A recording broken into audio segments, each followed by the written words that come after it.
Hi, welcome to my podcast, Help Me Rhonda. I'm your host, Dr. Rhonda Karg. I'm a clinical psychologist, and each episode of this podcast, I present mental health related information to you in hopes that you'll gain insight into your own behavior or learn new skills that I present and teach people as part of the podcast. So today, I want to talk about ways to effectively cope with feeling hopeless. And a lot of people right now are feeling a lot of hopelessness based on recent events. And so I'm hoping that maybe if that's true for you, that maybe you'll hear something today that might help you to have more hope.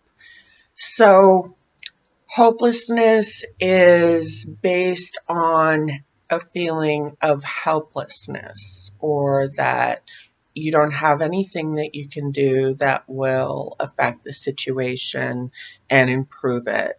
You feel like it's out of your control and you don't want it to be happening right now, which when you combine something that you don't have any control over and something that you don't want to be happening right now, that is essentially like a trauma, right? You don't have any control over it and you don't want it to be happening right now. So this can make us feel very, very vulnerable and very unsafe.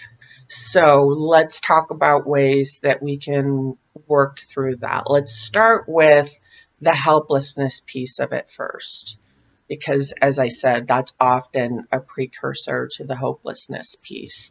So if you're feeling helpless and no matter what you do, you can't get away from the thing that's upsetting you, you can't get away from it no matter what, can lead to depression.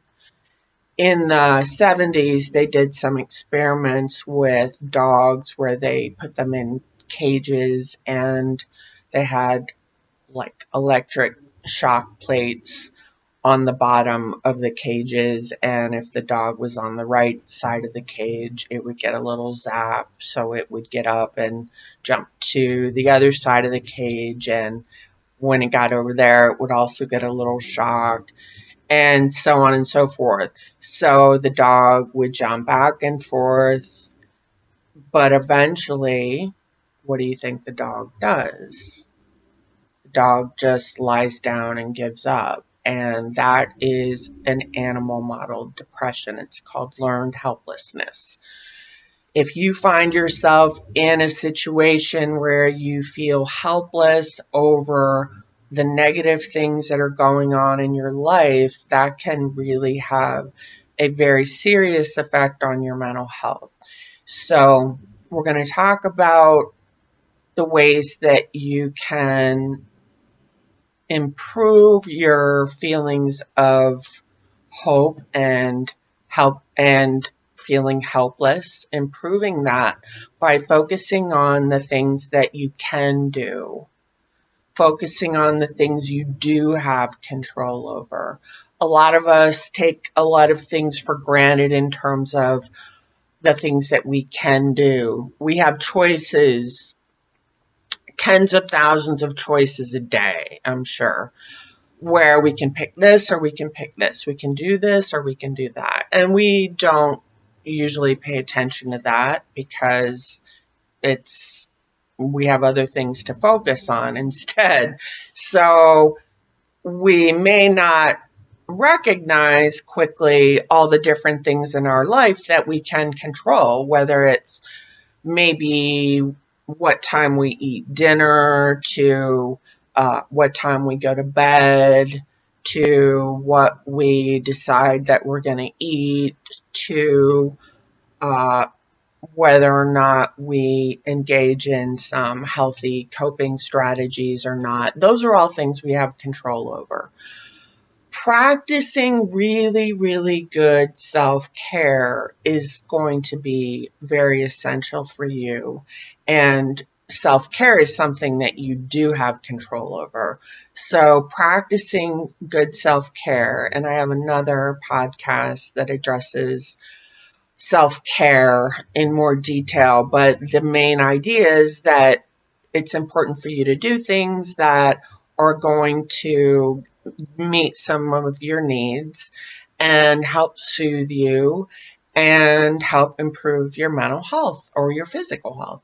So that's self-care. And a lot of people are not in the practice of giving themselves the love, care, and attention that they need. So this might be something that feels a little unusual for you, but it is absolutely important that you do this because we have to fight against the effects of feeling helpless and hopeless. And one of the ways that we do that is to really try to create an environment conducive to coping well, conducive to healing, whether that's going into psychotherapy or using some self-help approaches like books or 12-step meetings, things like that.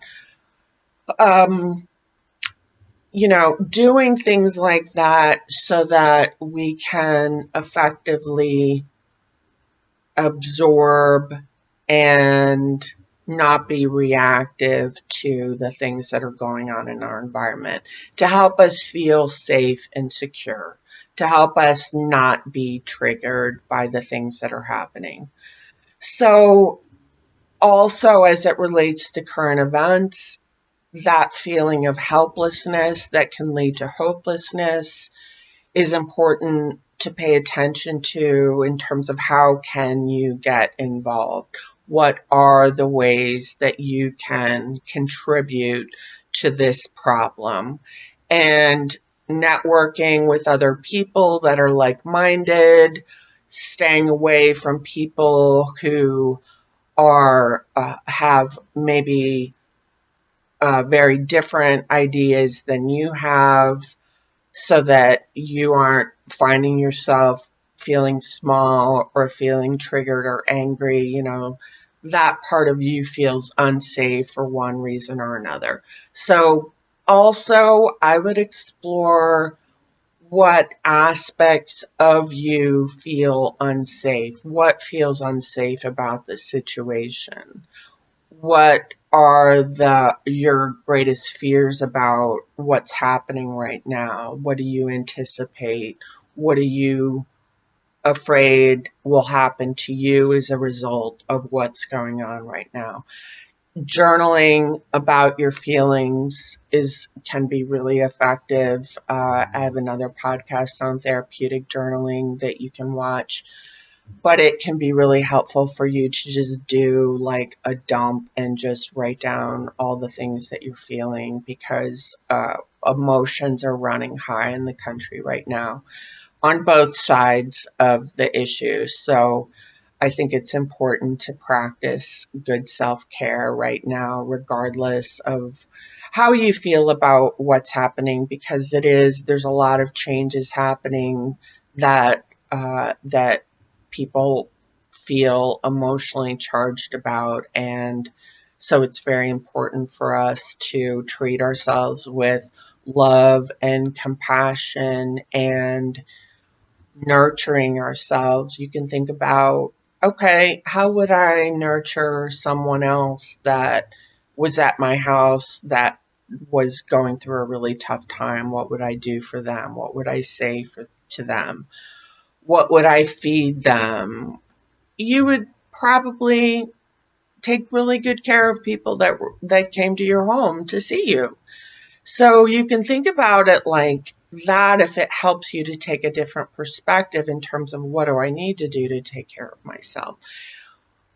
Looking at your emotions a lot of times can help you figure out also what your unmet needs are. So if you're feeling fearful, triggered, a lot of times the emotion underneath that is fear, and that means that you're not feeling safe.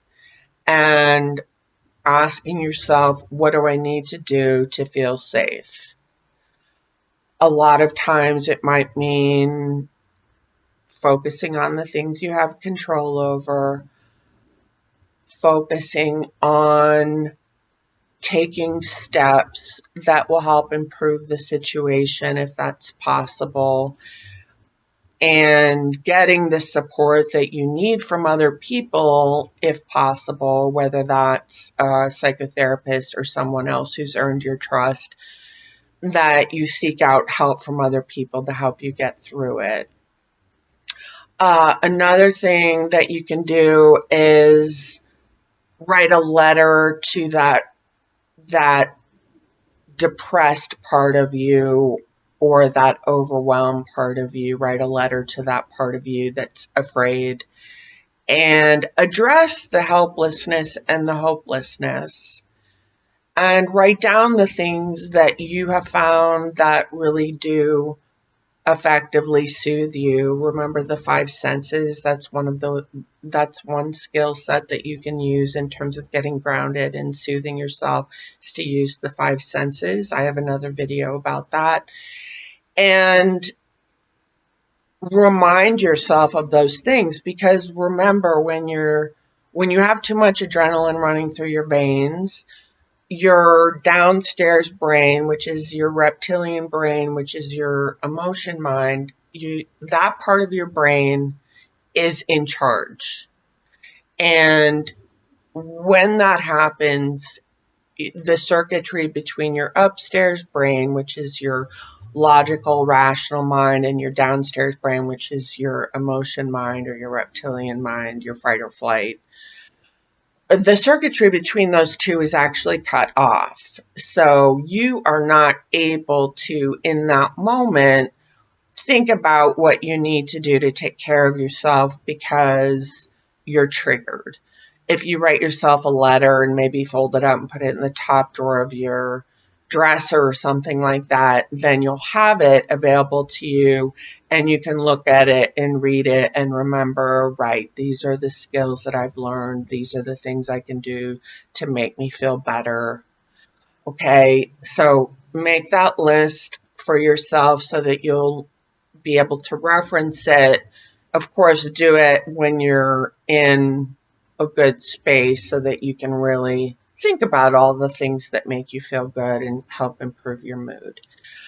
And then the hopelessness piece that you want to address is to remind yourself that this is temporary, that before long this is going to be in your rearview mirror, it's going to be behind you.